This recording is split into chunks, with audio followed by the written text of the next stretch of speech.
damn, what the fuck has even happening on this goddamn show? Fuck! What's the ever-loving fuck?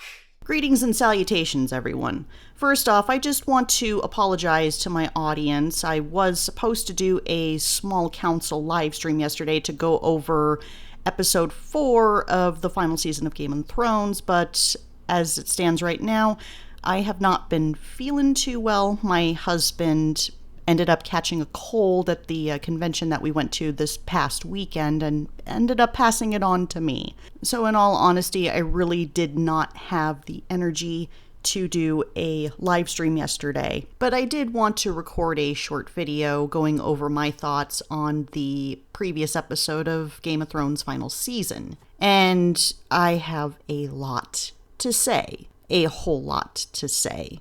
So first of all, if you still enjoy this show, hey, more power to you. Don't let my words get in the way of your enjoyment. Just know that my opinions are not an attack on you. Like I said, this is just my own opinions on how this show is going. Now, with that being said and out of the way, I did not expect things to go as bad as they did in this episode.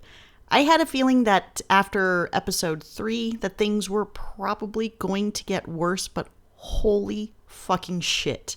I was thrown for a loop. I didn't think it would get this bad. Okay, so if I had to say what I did like about this episode, I mean, there were some moments that I did like. I did like how the funeral scene played out. I did enjoy the scene between Tyrion and Varys. Varys is actually one of my personal favorite B-level characters. So it was really nice to see him actually get some lines of dialogue in this episode. But then right after the funeral, that's when things really started to go downhill for me. It felt like I was watching a fucking soap opera. I had to put up with this shit with The Walking Dead for the past 2-3 seasons or so, and now this soap opera crap is spilling into Game of Thrones, which it just completely baffles me because this show, for at least the past 6 seasons, I know people will argue that seasons 6 through up to today were really some of the more not so good moments in the show. Personally, I liked season 6. Season 7, yeah, I can definitely understand why people were disappointed in it. But I think we can all agree that at least the first 4 seasons had some of the most compelling story arcs and just some incredibly intriguing characters. And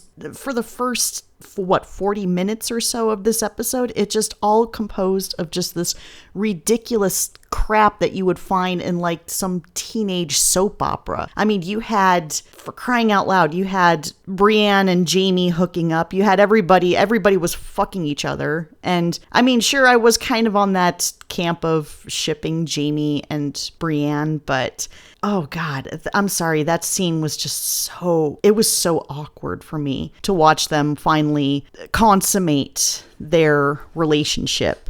And I'm sorry, I really did not like how that went down. I'm sorry, but it's just rather aggravating that D&D decided that they needed to devote a scene to Jaime and Brienne hooking up, or Gendry getting crowned by Dany as the Lord of Storm's End. Now, don't get me wrong, I do love Gendry, and I think it's pretty cool that he did get that title, and he has been stripped of the bastard name. But I don't consider this scene to be nearly as relevant as what happened in episode 3 with the battle between the living and the dead, the living and the Night King and his undead army. There should have been more focus on that conflict and that battle. But yet, apparently, D&D thought that it was more time needed to be devoted to pointless filler. But whatever. And then what was the deal with Dany? I mean, this is so ridiculous. It's like you see her looking on and she's just so jealous. I mean, you could see the jealousy on her face over,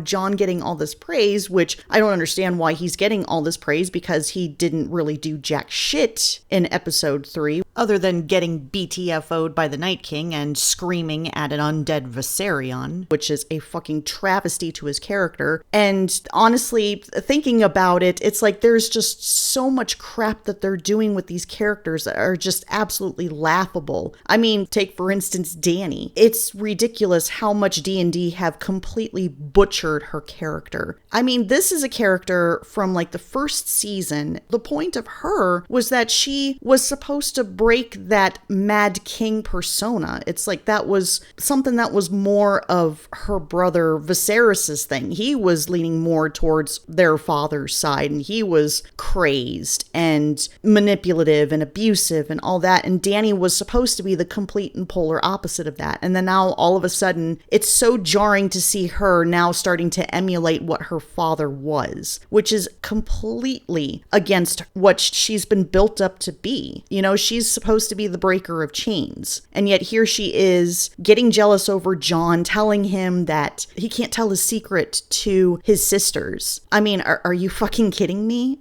This is what you've built her up for? I mean, holy fucking shit. Having her go Mad Queen is just so much out of her character, and this just comes off as nothing more than forced conflict, forcing her to be in this position in order to create conflict between her and Jon and between her and everyone else. And it's, yeah, quite frankly, it's garbage. And remember how I said in my previous review that I said I was a little worried as to how they were going to have these characters play out in this so-called final battle at the end of the series? Well, it looks like my suspicions were confirmed, because there was a whole lot of really stupid character moments in this episode. First, we start off with the death of Rhaegal. Okay, how in the ever-loving fuck did Dany not see the Iron Fleet as she was flying by? I'm sorry, but I don't believe for 1 second that she would not have been able to see over that rock to see the Iron Fleet right there. And then also, how in the hell did nobody think of the idea of sending out scouts to see if there was any sort of activity on the way to King's Landing or Dragonstone?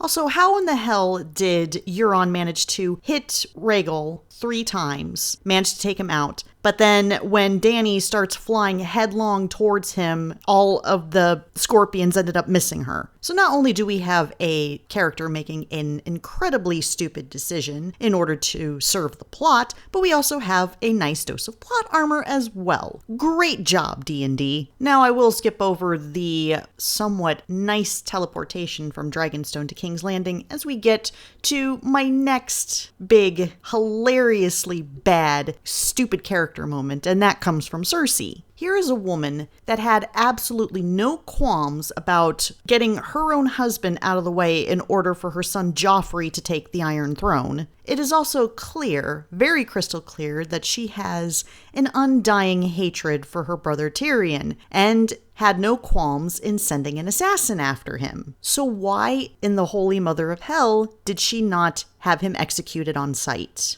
Not only that, but Dany showed up with a handful of Unsullied and 1 dragon. Meanwhile, Cersei has all those scorpions and all those archers up on the wall. They could have easily taken down Dany and her fleets. Why the hell did Cersei not do so? You cannot sit there and tell me that this woman has any sort of heart to leave her brother or her arch nemesis alive. I mean, this woman has played plenty of ruthless tricks before in the past. She is all about staying ahead of the Game of Thrones. And now D&D had her do an incredibly stupid move in order to set up her demise for the next episode. Oh, and don't even get me fucking started about Jon not petting Ghost. I mean, really, D&D? You couldn't devote 5 minutes to Jon petting his direwolf? This direwolf who has been a part of his life since the first season, who has stuck with him through and through. And to add insult to injury, you had to show us Ghost's reaction to Jon walking away. Yeah, fuck you, Benioff and Weiss. And now I get to look forward to the next episode, which is just basically just going to consist of characters doing incredibly stupid shit to serve the plot. Joy. Honestly, at this point, I'm hate watching this show. I really don't even have any kind of enjoyment. It's just really sucks too, because it's like I've had so much faith in Benioff and Weiss. I thought that, I don't know, with devoting 2 years to add more to the production of Game of Thrones, I thought maybe they were going to give us something spectacular, something that was going to be an epic ending, and nah. That's at the rate that it's going, it's like we're not going to get that. So I guess all I can do now is just sit back and just continue to watch as this train wreck unfolds. Until next time, dear friends, this is Cynical Lindsay, signing off.